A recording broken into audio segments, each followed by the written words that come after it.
स्वागत है सभी का द्रोणाचार्य क्लासेस पे। मैं हिमांशु कश्यप। आज बात करेंगे हम बाल विकास और शिक्षा शास्त्र की। इससे पहले एक क्लास हो चुकी है, तो अगर आपने वो वीडियो नहीं देखा हुआ है तो जाके उसको ज़रूर देखें, तभी ये वीडियो आगे देखें। तो आज सेकंड चैप्टर की बात करेंगे, जहाँ पढ़ाया जाएगा आपको बाल विकास के सिद्धांत के बारे में। इससे पहले 4 क्लासेस हो चुकी हैं, जिसमें पर्यावरण की भी एक क्लास हुई है और हिंदी की भी एक क्लास हुई है। उसका जो लिंक होगा हम डिस्क्रिप्शन में देंगे, आप जाके वहाँ से देख सकते हैं। तो स्टार्ट करते हैं हम बाल विकास के सिद्धांत की। तो अगर बात करते हैं हम बाल विकास के सिद्धांत की, तो हम जानते हैं जो बाल विकास होता है किसी बालक के व्यवहार में आने वाला गुणात्मक के साथ साथ परिमाणात्मक बदलाव का अध्ययन होता है।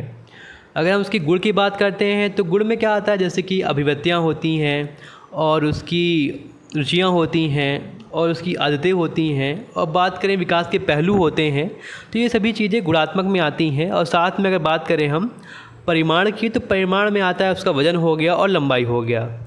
तो इन दोनों का क्या होता है, बदलाव होता है। और इसका अध्ययन हम किस में करते हैं, हम बाल विकास में करते हैं।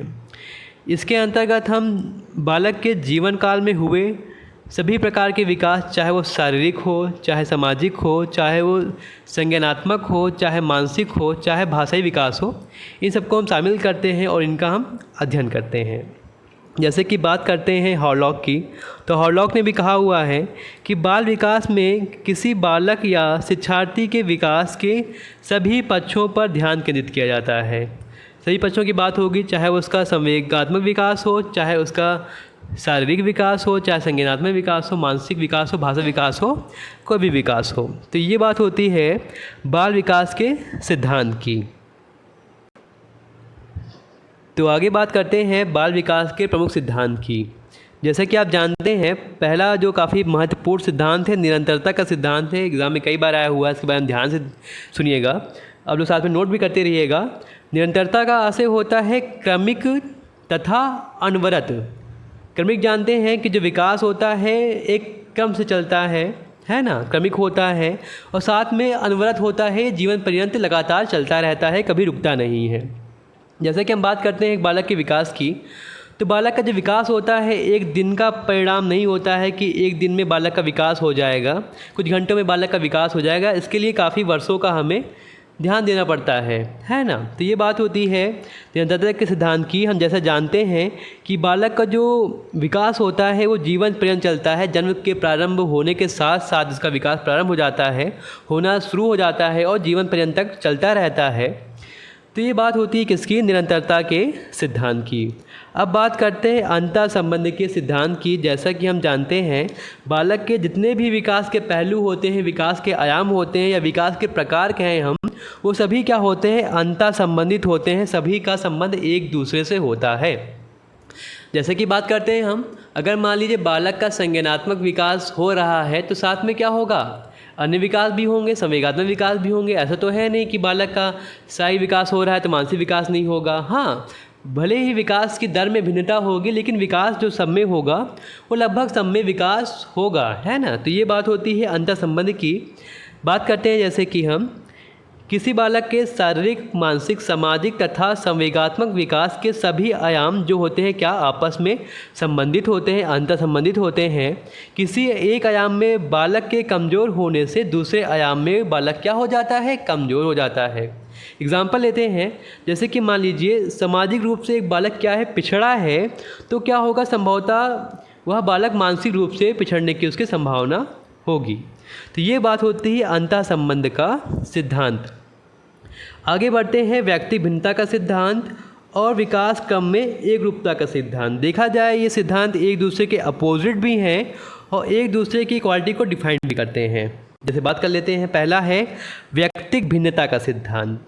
तो भाई व्यक्ति भिन्नता का सिद्धांत क्या होता है कि जैसे कि हम जानते हैं कि बालक कोई भी हो, 2 बालक हो, 3 बालक हो, तो दोनों बालक में क्या होगा, उनकी जो शारीरिक विकास होगा, मानसिक विकास होगा, संज्ञानात्मक विकास होगा या कोई भी विकास होगा, उसमें क्या होगी, भिन्नता पाई जाएगी। क्या पाई जाएगी भाई, उसमें भिन्नता, मतलब व्यक्तिक भिन्नता सभी में आपस में पाई जाएगी। इसका तात्पर्य क्या है कि जब बालक होता है अपनी सीखने की क्षमताओं और योग्यताओं में एक जैसे नहीं होते हैं। कोई बालक क्या होता है, किसी चीज़ को जल्दी सीख लेता है और कोई बालक उसी चीज़ को सीखने में कठिनाई का अनुभव करता है। देखा होगा आपने, जैसे हम बात करते हैं भाषा की, तो कुछ बच्चे होते हैं ऐसे कि वो जन्म होता है उनका और धीरे धीरे कुछ ना कुछ सीखना प्रारंभ कर देते हैं और वो बोलने भी जल्दी लगते हैं। लेकिन कुछ बालक क्या होते हैं, वो बोलना प्रारंभ करते हैं देरी से, है ना।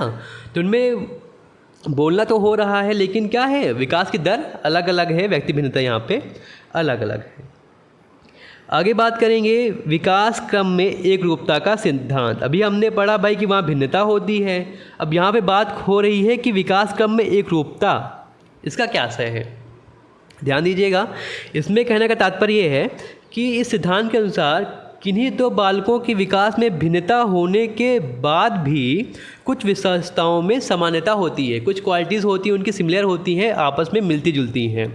जैसे बात करते हैं, हम एग्जाम्पल लेते हैं, सभी बालकों में भाषा विकास घर से शुरू होता है। जैसे बात करें हम बच्चे के भाषा विकास की, तो जानते हैं विकास कहाँ से प्रारंभ हो, घर से ही, चाहे कोई बच्चा हो, सबका विकास घर से ही प्रारंभ होगा। लेकिन होता क्या है, कोई बच्चा होता है जल्दी भाषा सीखने लगता है, कोई बच्चा देर से सीखना प्रारंभ करता है।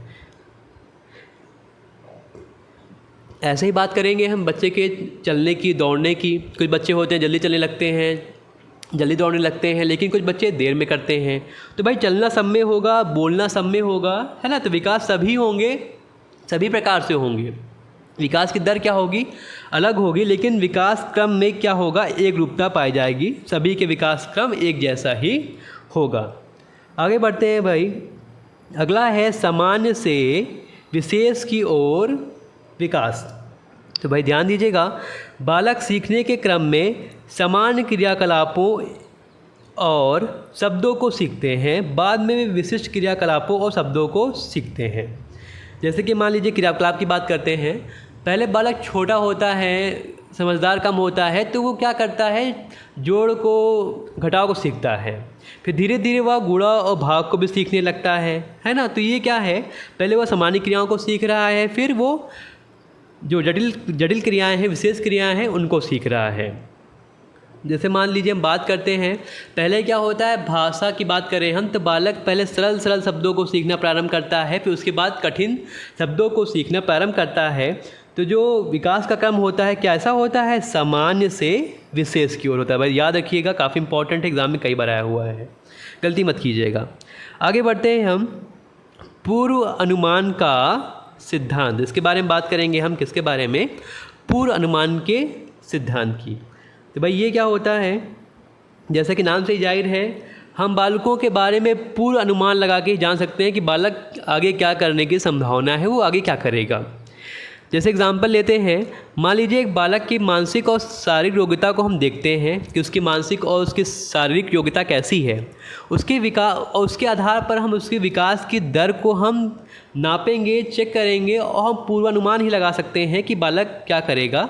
जैसे एग्जाम्पल लेते हैं, मान लीजिए एक बच्चा गणित में बहुत निपुण है, बहुत बेहतर है, अच्छा है, तो हम ये कह सकते हैं कि वो आगे चलकर एक गणितज्ञ बनेगा। तो ये क्या होता है, पूर्वानुमान का सिद्धांत होता है।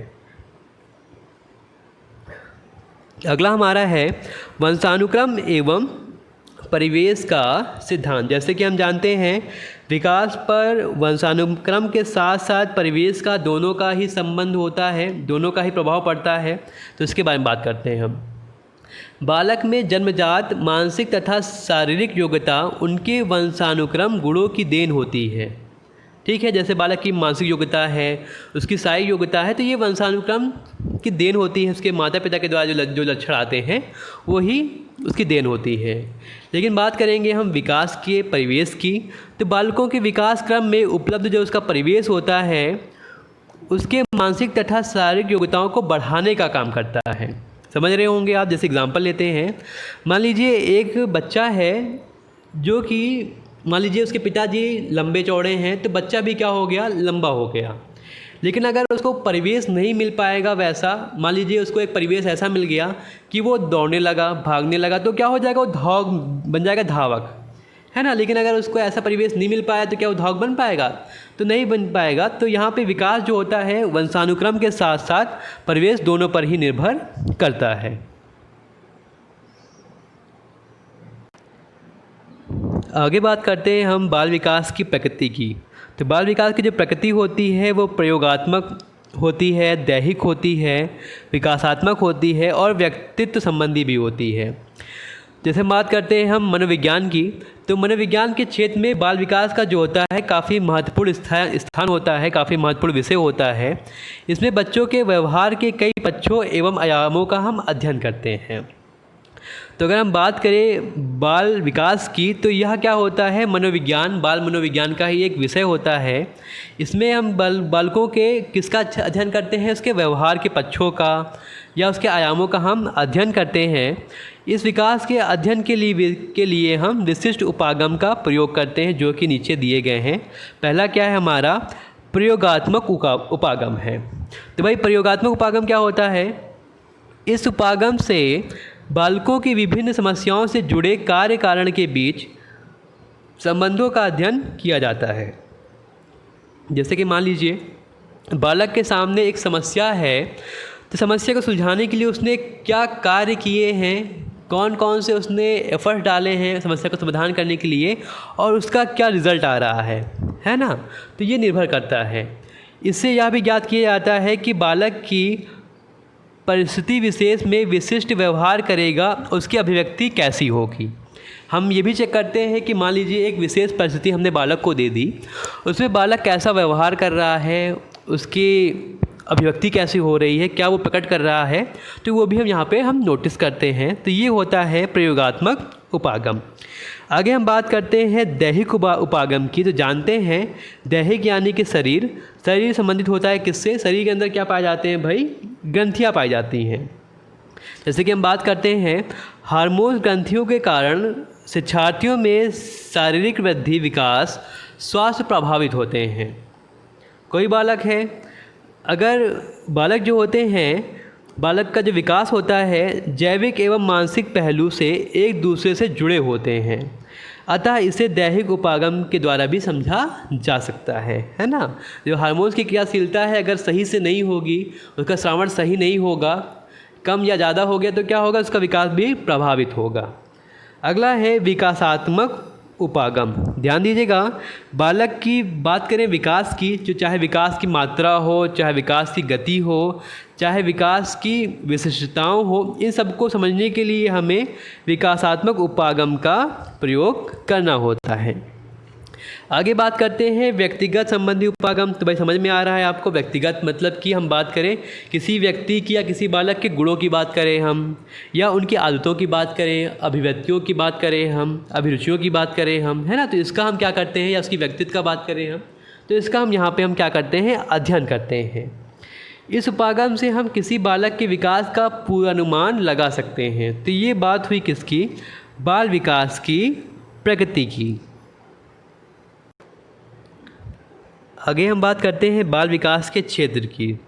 तो अगर हम देखते हैं बाल विकास के क्षेत्र की, तो हमें क्या मिलता है, बाल विकास एवं उसकी विभिन्न अवस्थाएं, और बाल विकास एवं उसके विभिन्न पहलू, और बाल विकास एवं प्रभावी तत्व, और बाल विकास एवं असामान्यताएं। तो बात करते हैं इनकी एक एक करके। तो पहला है बाल विकास एवं विभिन्न अवस्थाएं। तो जैसे कि हम जानते हैं, अगर एक बालक अपने जीवन काल में कई अवस्थाओं से गुजरता है, चाहे गर्भकाल हो, चाहे शैशव काल हो, है ना, चाहे शैशवावस्था हो, चाहे बाल्यावस्था हो, चाहे किशोरावस्था से हो, इससे होकर वो गुजरता है। तो बाल विकास के अंतर्गत इन सभी अवस्थाओं का हम क्या करते हैं, अध्ययन करते हैं। तो ये हमारा क्या था, बाल विकास एवं उसकी विभिन्न अवस्थाएं।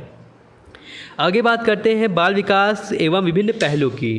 तो जैसे हम जानते हैं जब बालक का विकास होता है उसके कई विभिन्न पहलुओं के साथ में होता है, चाहे वो मानसिक क्रियाएं हो उसकी, चाहे उसका चारित्रिक विकास हो, चाहे उसका सामाजिक विकास हो, चाहे वो भाषा विकास हो, चाहे कोई भी विकास हो, तो इसमें सभी पहलू आते हैं। आगे बात करते हैं बाल विकास एवं प्रभावी तत्व की। तो जानते हैं जैसे कि बाल विकास को प्रभावित करने वाले कई तत्व होते हैं, चाहे वो वंशानुक्रम हो, चाहे परिवेश हो, चाहे परिपक्वता हो। इसके बारे में आगे हम अभी अच्छे से बात करेंगे। अगला है बाल विकास एवं असामान्यताएं। तो भाई असामान्यताओं के अंतर्गत क्या आता है, उसके विकार आते हैं। जैसे कि बात करते हैं हम बालकों के जीवन काल में प्रकट होने वाले असामान्य व्यवहारों, मानसिक विकारों तथा बौद्धिक समस्याओं का अध्ययन कर असमानताओं को समझा जाता है। इसके द्वारा बालक की समस्याओं को प्रभावी समाधान निकाला जा सकता है। तो भी जो भी बालकों के अंदर कमियां हैं उनको हम देख सकते हैं, उनके विकारों को हम दूर कर सकते हैं। इसी कारण हम बाल विकास को हम सीखते हैं।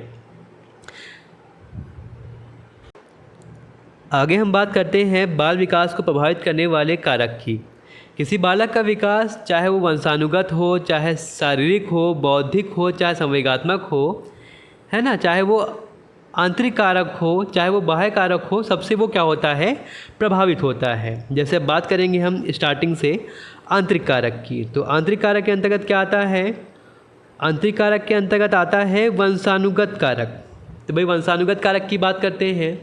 जैसे मान लीजिए किसी बालक का रंग रूप है, उसका आकार है, उसके शारीरिक विकास है, ये निर्भर करते हैं उसकी वंशानुगत पर। जैसे कि आपने सुना होगा एग्जाम्पल में आँखों का रंग, तो आँखों का रंग जो होता है वो वंशानुगत कारक होता है, जिसके कारण वो निर्भर करता है। तो अगर परीक्षा में आता है कि आँखों का रंग जो होता है प्रभावित किसके कारण होता है, तो वो वंशानुगत के कारण होता है। बच्चे में माता पिता के गुण आ जाते हैं जो व्यक्ति भिन्नता का कारण बनते हैं। तो ये बात हुई किसकी, वंशानुगत कारक की। आगे बढ़ते हैं शारीरिक कारक। तो भाई शारीरिक कारक क्या होता है, जैसा हम जानते हैं कि बच्चों की बनावट में काफ़ी भिन्नता होती है, सभी बालकों में कुछ ना कुछ भिन्नता पाई जाती है। कोई बालक विकलांग होता है, कोई बालक की मनोदशा सही नहीं होती है, तो उस पर क्या होता है, उसका विपरीत प्रभाव पड़ता है। जैसे मान लीजिए कोई बालक विकलांग है तो उसके विकास पे क्या होगा, प्रभाव पड़ेगा। या बालक कोई ऐसा है जिसकी मनोदशा ठीक नहीं है, तो वो भी वहाँ पे क्या करेगा, उसके विकास पर, उसके शारीरिक विकास पर प्रभाव डालेगा। तो ये भी क्या है, एक शारीरिक कारक है। अगर बात करते हैं संवेगात्मक कारक, जैसे देखा होगा आपने, कुछ बालक ऐसे होते हैं जिनके अंदर क्रोध बहुत ज़्यादा होता है, भय बहुत ज़्यादा होता है, ईर्ष्या होती है वो बहुत ज़्यादा होती है। तो ये भी क्या होता है, बालकों के विकास को वो प्रभावित करता है। ऐसे ही बुद्धि, कोई बालक सृजनात्मक होता है, कोई प्रतिभाशाली होता है, किसी की बुद्धि सामान्य होती है लेकिन किसी की बुद्धि मंद होती है, तो बालक की बुद्धि भी क्या होती है, विकास को प्रभावित करती है। ऐसे ही बात करेंगे हम सामाजिक प्रकृति की। बालक के सामाजिक मूल्य उसके मानसिक विकास को प्रभावित करते हैं। वह अपने सामाजिक प्रकृति के अनुसार ही अन्य बालकों के साथ बर्ताव करता है या बर्ताव रखता है। तो ये बात हुई किसकी, आंतरिक कारक की। आगे बढ़ते हैं, हम बात करेंगे बाहरी कारक की। गर्भकाल में बच्चे का परिवेश। वैसे देखा जाए तो गर्भकाल में बच्चे का परिवेश ये आंतरिक कारक में भी आ सकता है, लेकिन यहाँ पे किसमें दिया गया है, बाह्य कारक में। मान लीजिए कि गर्भकाल के दौरान यदि बच्चे की माँ का स्वास्थ्य क्या है, खराब हो गया है, तो क्या होगा, बच्चे का जो शारीरिक विकास है या मानसिक विकास है वो भी क्या होगा, प्रभावित होगा। उसमें भी क्या होगा, थोड़ा सा विकास में कमी आएगी। आगे हम बात करेंगे जीवन की घटनाएं, सामाजिक आर्थिक स्थिति। तो भाई जीवन घटनाएं क्या हैं, मान लीजिए कोई बालक है, दुर्घटनाग्रस्त उसका हाथ कट गया, पैर टूट गया है ना, तो इससे क्या होगा, बालक के जो विकास होगा वो प्रभावित होगा, वो सही से उसका विकास नहीं हो पाएगा। आगे दिया गया है सामाजिक आर्थिक स्थिति। मान लीजिए एक बालक गरीब घर से है, तो क्या वो संसाधन इकट्ठा कर पाएगा जो पढ़ने के लिए आजकल होते हैं। उसके बाद किताबों की कमी होगी, नोट्स की कमी होगी, है ना, आने जाने में दिक्कत होगी। तो ये बात होती है सामाजिक आर्थिक स्थिति की। बात करेंगे हम भौतिक परिवेश की। जैसा कि हम जानते हैं बालक अपने आसपास के परिवेश अथवा भौतिक वातावरण के साथ अनुसार बोलना सीखता है। यह उसके विकास में काफ़ी सहायक सिद्ध होता है।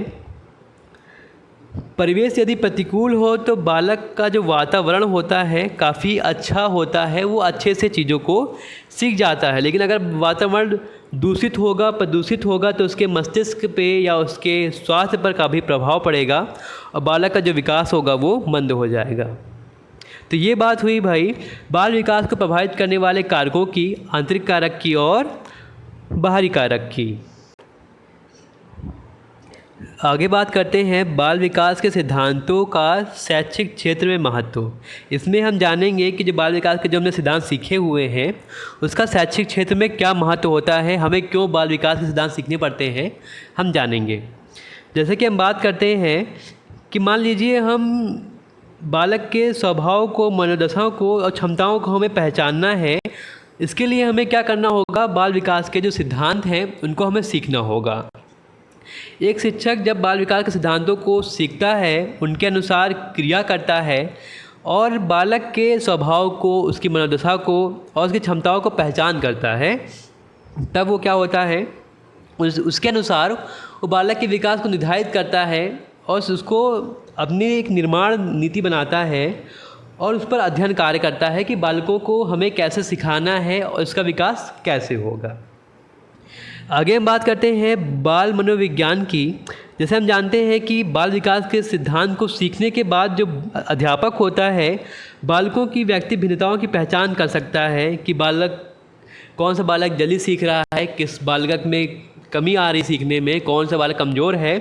तो उसके आधार पे जो अध्यापक होगा वृद्धि और विकास की गति को मापेगा, कौन तेज़ सीख रहा है और कौन धीमे सीख रहा है, उसके अनुसार ही उसको पढ़ाने का प्रयास करेगा। और अगला पॉइंट क्या है हमें, कि बालकों के विभिन्न आयु वर्ग के अनुसार उनके सर्वांगीण विकास की जांच करना है। ऐसा नहीं है कि भाई सभी बालक का एक ही तरह का विकास होगा। हाँ, भले ही सर्वांगीण विकास होगा लेकिन आयु स्तर के अनुसार होगा। कक्षा 1 का बच्चा क्या कक्षा 5 के बच्चे की बराबरी कर पाएगा? नहीं कर पाएगा। वहाँ पे क्या होगी, भिन्नता होगी। तो हमें उनके आयु के अनुसार ही उनका क्या करना है, सर्वांगीण विकास करना है। आगे बात करेंगे हम बाल विकास की अध्ययन विधियाँ। काफ़ी इम्पोर्टेंट हैं, अच्छे से ध्यान दीजिएगा। तो पहला क्या है, क्रमबद्ध चरित्र लेखन विधि। तो नाम से ही जाहिर है कि हम क्रमबद्ध रूप से किसी के चरित्र के बारे में क्या करेंगे, हम लिखेंगे। इस विधि का प्रयोग सबसे पहले किसने किया था? प्रेयर ने किया था। इस विधि का सबसे पहला प्रयोग प्रेयर ने किया था 1882 में। आप नोट कर लीजिएगा। इन्होंने क्या किया था, इन्होंने जन्म से लेकर 3 वर्ष तक बच्चे का अनुभव किया, उसके क्रियाकलापों का उन्होंने अध्ययन किया। इन्होंने देखा कि जो बालक है वो कैसे प्रयोग कर रहा है, उसकी ज्ञानेंद्रियों का कैसे विकास हो रहा है, कैसा उसकी ज्ञानेंद्रियों का क्रमागत विकास हो रहा है, उसके व्यवहार को जांचा और उसने प्रतिदिन या दैनिक रूप से उसको नोट किया। उन्होंने उसको नोट किया। तो ये क्या होती है, क्रमबद्ध चरित्र लेखन विधि होती है, जिसमें हम प्रयोग में बालक के दैनिक व्यवहारों को क्रमबद्ध रूप में लिखते हैं और उसका अध्ययन करते हैं और साथ में बालकों के व्यवहार में आवश्यकता अनुसार हम सुधार करते हैं। जो भी आवश्यकता होती है उसके अनुसार हम सुधार करते हैं। तो ये बात हुई क्रमबद्ध चरित्र लेखन विधि की।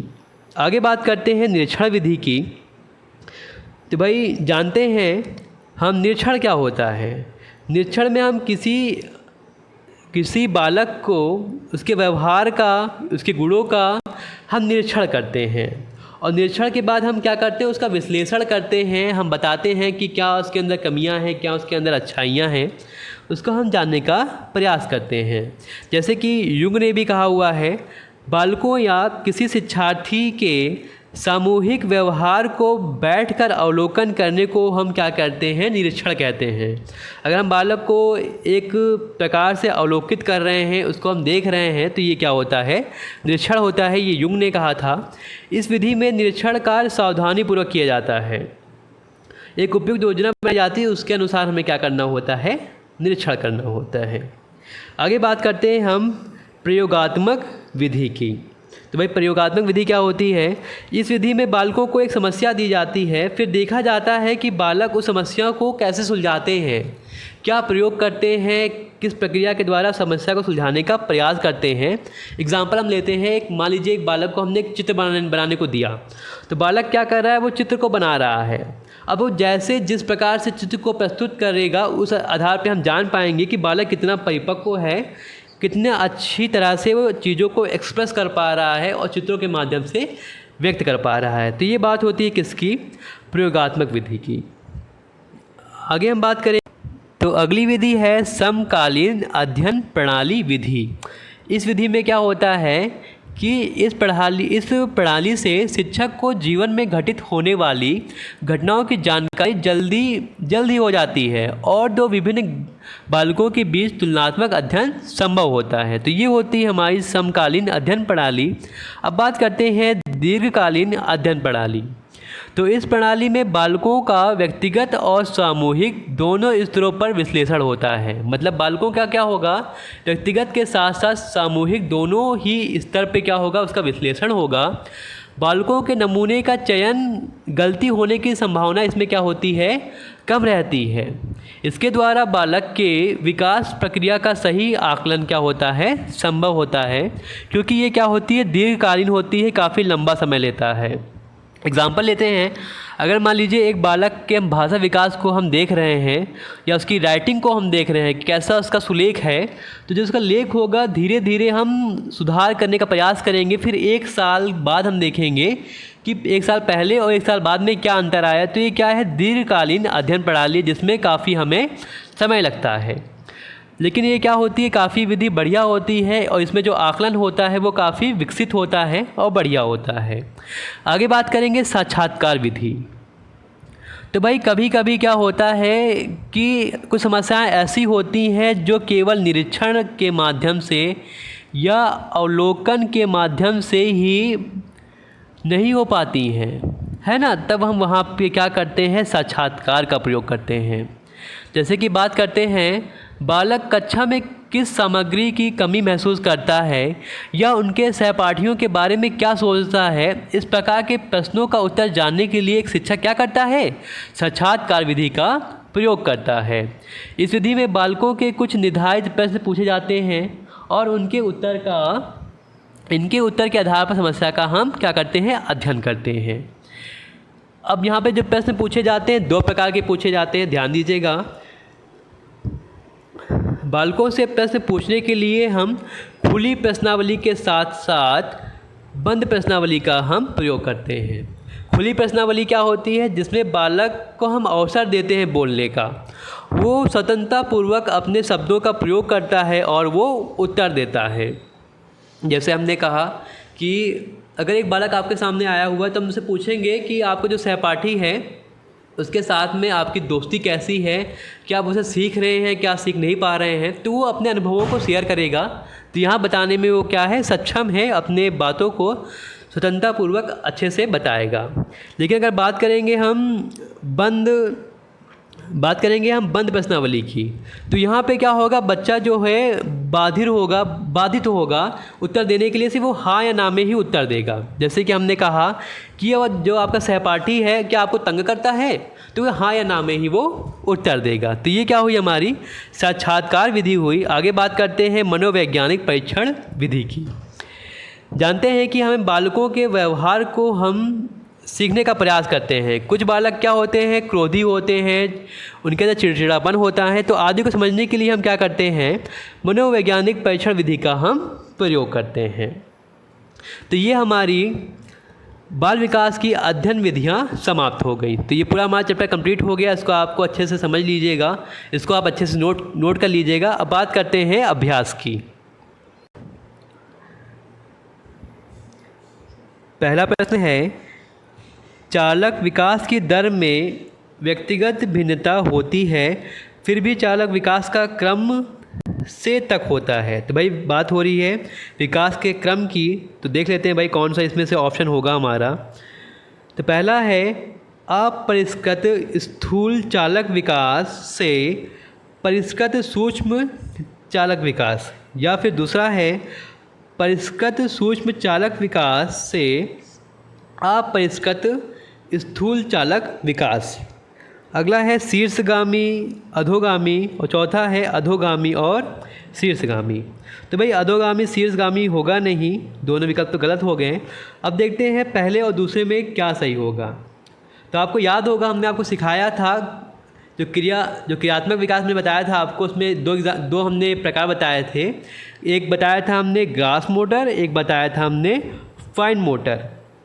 तो ग्रास मोटर क्या होता है, जो स्थूल होता है, कि बालक की जो क्रियाएं होती हैं पहले क्या होती हैं, स्थूल होती हैं, बाद में वो जाके क्या होती हैं, सूक्ष्म हो जाती हैं, फाइन हो जाती हैं। तो अगर देखा जाए पहले विकल्प में बात हो रही स्थूल की और सूक्ष्म की, तो ये सही हो सकता है। लेकिन दूसरा क्या है, इसमें बात हो रही है सूक्ष्म, पहले सूक्ष्म होती है बाद में स्थूल हो जाती है, तो ये तो गलत हो गया। क्योंकि पहले भाई जो होती है ग्रास मोटर जो होती है वो एक्टिवेट होती है, ग्रास मोटर वाली क्रियाएं जो होती हैं वो बालक को सीखता है, बाद में वो सूक्ष्म वाली वो सीखता है ना। तो यहाँ पे क्या होगा, स्थूल से सूक्ष्म की ओर ऑप्शन होगा हमारा पहला वाला। आगे बढ़ते हैं हम। दूसरा जो विकल्प क्वेश्चन हमारा है, शिक्षण अधिगम प्रक्रिया में व्यक्तिगत रूप से ध्यान देना महत्वपूर्ण है, क्योंकि भाई क्यों महत्वपूर्ण है, ध्यान देते हैं हम भाई। तो पहला हमारा शिक्षार्थी हमेशा समूहों में ही बेहतर सीखते हैं। तो पहले मैंने बताया था आपको कि अगर ही जो होता है निगेटिव वर्ड होता है, अगर किसी विकल्प में आता है तो वो विकल्प गलत होता है, तो ऐसे ही आप इसको काट देंगे। तो हाँ, ऐसा नहीं है कि किसी भी शिक्षार्थी जो होता है एक हमेशा वो समूह में ही सीखता है, ऐसा नहीं है भाई। वो समूह के अलावा अकेले भी सीख सकता है ना, यही बात हो गई। तो पहला विकल्प क्या हो गया, गलत हो गया। अगला देखेंगे हम कि शिक्षण प्रशिक्षण कार्यक्रमों में ऐसा ही बताया जाता है। तो फिर से यहाँ पे ही आ गया कि ऐसा ही बताया जाता है ना। एक ही चीज़ को हम बल दे रहे हैं, उस पर हम जोड़ लगा रहे हैं, उसी को हम ध्यान दे रहे हैं, तो यहाँ पे ये भी विकल्प क्या हो गया, गलत हो गया। अगला देखते हैं, इससे प्रत्येक शिक्षार्थी को अनुशासित करने के लिए शिक्षकों को बेहतर अवसर मिलता है। तो भाई यहाँ पे अवसर की बात हो रही, लेकिन बात किसकी हो रही, अनुशासित करने की। तो हमने आपको पहले ही बताया था बालकों को हमें अनुशासित नहीं करना है, तो यहाँ पे ये भी विकल्प गलत हो गया। अगला क्या है, बच्चों की विकास दर भिन्न भिन्न होती है और वे भिन्न तरीक़ों से सीखते हैं। तो काफ़ी इंपॉर्टेंट यही विकल्प सही होगा हमारा कि जो बालकों की विकास दर होती है वो क्या होती है, भिन्न होती है और वो भिन्न भिन्न तरीक़ों से क्या करते हैं, सीख सकते हैं। तो यहाँ पे हमारा चौथा विकल्प क्या होगा, सही होगा। आगे बढ़ते हैं हम क्वेश्चन नंबर 3 पे। ध्यान दीजिए, काफ़ी बढ़िया बढ़िया क्वेश्चन हैं, ज़रूर आप ध्यान दीजिएगा। एक बच्चा अपनी मातृभाषा सीख रहा है, भाई ध्यान दीजिएगा बात हो रही मातृभाषा की। वह दूसरा बच्चा वही भाषा द्वितीयक भाषा के रूप में सीख रहा है, तो दोनों में निम्नलिखित में से कौन से प्रकार की त्रुटि कर सकता है। तो भाई दो बालक हैं, तो एक बालक जो है एक ही भाषा को वो मातृभाषा के रूप में सीख रहा है और दूसरा बालक उसको सेकेंडरी लैंग्वेज के रूप में यानी कि द्वितीयक भाषा के रूप में सीख रहा है। तो इसमें क्या क्या त्रुटि हो सकती है देखते हैं हम। तो पहला है अधिकाधिक समानीकरण, सरलीकरण, विकासात्मक या फिर अत्यधिक संशुद्धता। तो इसमें क्या होगा, विकासात्मक होगा। कैसे, मान लीजिए एक बालक जो कि मातृभाषा सीख रहा है तो उसको वहाँ का परिवेश मिलेगा और परिवेश में ढलकर वो अपनी मातृभाषा को अच्छे से सीख सकेगा। लेकिन दूसरा बालक जो कि कक्षा में सीख रहा है तो वहाँ पे उसको वो परिवेश नहीं मिल पा रहा है, तो थोड़ा उसको कठिनाई होगी। तो यहाँ पे क्या होगा, ये जो त्रुटि होगी यहाँ पे विकासात्मक त्रुटि हो सकती है। तो यहाँ पे क्या होगा, विकल्प तीसरा हमारा सही होगा। आगे बढ़ते हैं हम, विकास के लिए निम्नलिखित में से कौन सा एक उचित है। तो भाई ध्यान दीजिएगा, पूछा गया विकास के बारे में, क्या इसमें सही होगा। तो पहला है सामाजिक सांस्कृतिक संदर्भ विकास में एक महत्वपूर्ण भूमिका का निर्वाह करते हैं। तो यहाँ पे ये सही है, क्योंकि विकास जो होता है समाज और सांस्कृतिक संदर्भ के साथ ही होता है। विकास एक आयामी है, तो ये तो गलत हो गया भाई। विकास जो होता है एक आयामी नहीं होता है, वो क्या होता है, बहुआयामी होता है। विकास पृथक होता है, पृथक नहीं होता है, वो क्या होता है, अंतः संबंधित होता है। अगला है विकास जन्म के साथ प्रारंभ होता है और समाप्त हो जाता है। तो भाई विकास समाप्त नहीं होता है, वो जीवन पर्यंत चलता है। तो यहाँ पे हमारा पहला विकल्प क्या होगा, सही होगा। आगे बढ़ते हैं हम, पांचवा प्रश्न काफ़ी इजी है। विकास डैश से डैश की ओर बढ़ता है। तो हम जानते हैं जटिल से कठिन, तो भाई एक ही चीज़ हो गया, तो गलत हो गया यहाँ पे। विशिष्ट से सामान्य, तो हमने आपको बताया था जो विकास होता है विशिष्ट से सामान्य की ओर नहीं होता है। पहले बालक सामान्य क्रियाओं को सीखता है, फिर विशिष्ट क्रियाओं को सीखता है। तो क्या होगा? सामान्य से विशिष्ट की ओर, डी ऑप्शन होगा। तीसरा वाला गलत हो गया क्योंकि साधारण से आसान तो एक ही चीज़ हो गई। तो यहाँ पे क्या होगा? डी ऑप्शन सही होगा। आगे बढ़ते हैं हम। छठा क्वेश्चन, निम्नलिखित में से कौन सा बच्चों के संवेगात्मक विकास के लिए सर्वाधिक उपयुक्त है? तो ध्यान दीजिएगा, बात हो रही किसकी? संवेगात्मक विकास की। तो पहला है विकल्प हमारा कक्षा कक्ष का प्रजातांत्रिक परिवेश। तो भाई प्रजातांत्रिक परिवेश अगर बच्चों को मिलेगा तो बच्चे के जो संवेग हैं अच्छे से वो क्या होंगे? विकसित होंगे। दूसरा है अध्यापकों की कोई भी सहभागिता नहीं क्योंकि यह माता पिता का कार्य है। तो भाई ऐसा नहीं है भाई, माता पिता का कार्य तो है ही है, लेकिन अध्यापकों का भी ये कार्य है। तो यहाँ पे ये विकल्प क्या हो गया? गलत हो गया। कक्षा कक्ष का नियंत्रित परिवेश, तो हमने आपको पहले ही बताया हुआ है कि हमें बालकों को अनुशासित नहीं करना है, नियंत्रित नहीं करना है। तो ये भी विकल्प क्या हो गया? गलत हो गया। अगला है कक्षा कक्ष का अधिकारवादी परिवेश। तो भाई अधिकारवादी परिवेश क्या हो गया? कि अध्यापक ही अपना अधिकार दिखा रहा है, वही अपनी बातों को सिखा रहा, अपनी बातों को बता रहा है, बच्चे बोल नहीं पा रहे हैं। तो बच्चों के लिए सबसे इंपॉर्टेंट क्या होगा? ए विकल्प होगा हमारा, ए ऑप्शन होगा, जहाँ बच्चा प्रजातांत्रिक परिवेश उसको मिलेगा, जहाँ पे बच्चा अपनी बातों को अच्छे से रख सकेगा, तभी उसका क्या होगा? संवेगों का उसके अच्छे से विकास होगा। अगर हम उसको डांट देंगे तो क्या होगा? उसके संवेग सही से निकल नहीं पाएंगे और अच्छे से वो बच्चा बोल नहीं पाएगा और उसका विकास नहीं हो पाएगा। आगे बढ़ते हैं हम क्वेश्चन नंबर 7 को, ध्यान से देखिएगा, काफ़ी लंबा क्वेश्चन है। बच्चे के अधिगम को सुगम बनाने के लिए अध्यापकों को एक अच्छे कक्षाई परिवेश का सृजन करने की आवश्यकता होती है। एक हमें अच्छे कक्षा परिवेश की सृजन करने की आवश्यकता होती है। इस प्रकार के अधिगम परिवेश को सृजन करने के लिए निम्नलिखित कथनों में से कौन सा कथन सही नहीं है? भाई ध्यान दीजिएगा, 4 में से एक कथन ढूंढना है जो कि गलत है, बाकी 3 क्या होंगे? सही होंगे। तो भाई पहला क्या है? बच्चों के प्रयासों को स्वीकार करना है। तो भाई ठीक है भाई, तो सही है, स्वीकार तुम करेंगे ही भाई।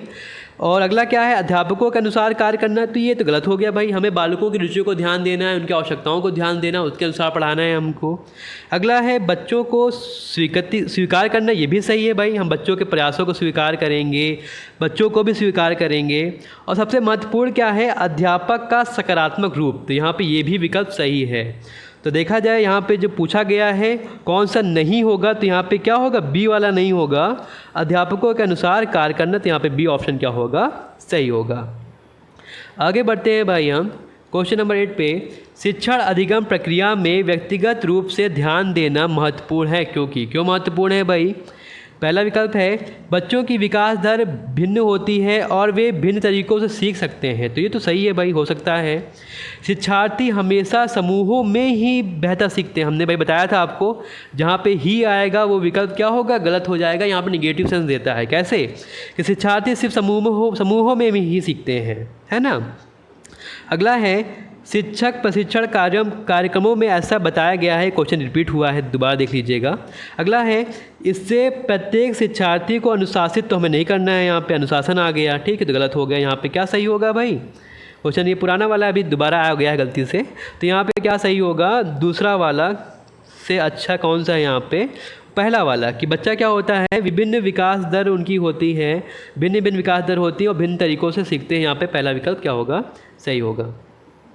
आगे बढ़ते हैं हम। निम्नलिखित में से कौन सा विकास का सिद्धांत है? भाई ध्यान दीजिएगा, पूछा गया है कि इसमें से विकास का सिद्धांत कौन सा है? 4 ऑप्शन होंगे हमारे सामने।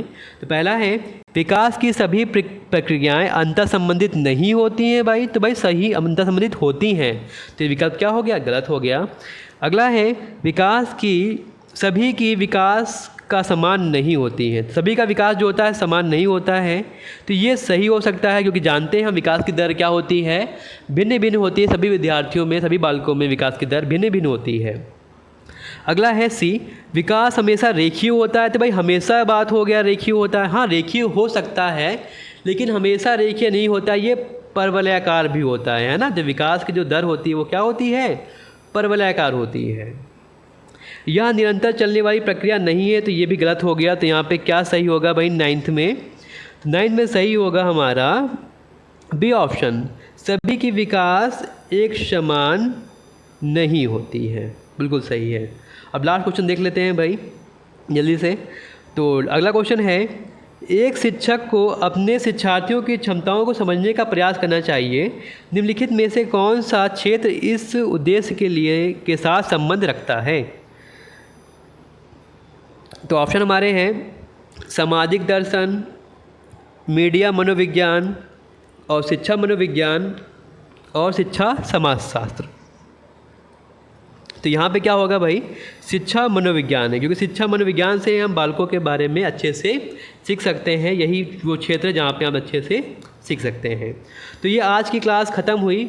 अगर आपको अच्छा लगा है तो लाइक ज़रूर करें, साथ में इसको शेयर ज़रूर करें, क्योंकि पिछली क्लास को बहुत कम लोगों ने देखा था। तो काफ़ी मेहनत करते हैं हम चाहते हैं कि भाई बेहतर तरीके से आप लोग सीखें, और साथ में जो भी हमने क्लास ली उसको नोट्स बनाते रहिएगा, तभी आप अच्छे से बेहतर तरीके से सीख सकेंगे। और साथ में अगर आपको अच्छा लगा है तो कमेंट जरूर करें। अगर आपने अभी तक इसको सब्सक्राइब नहीं किया हो हमारे चैनल को, जो जरूर सब्सक्राइब करें। साथ में इसकी PDF प्राप्त करने के लिए आप हमारे टेलीग्राम चैनल से जरूर ज्वाइन करें। टेलीग्राम चैनल का लिंक आपको हम डिस्क्रिप्शन में दे देंगे। आज के लिए इतना ही, मिलते हैं अगली क्लास में। धन्यवाद।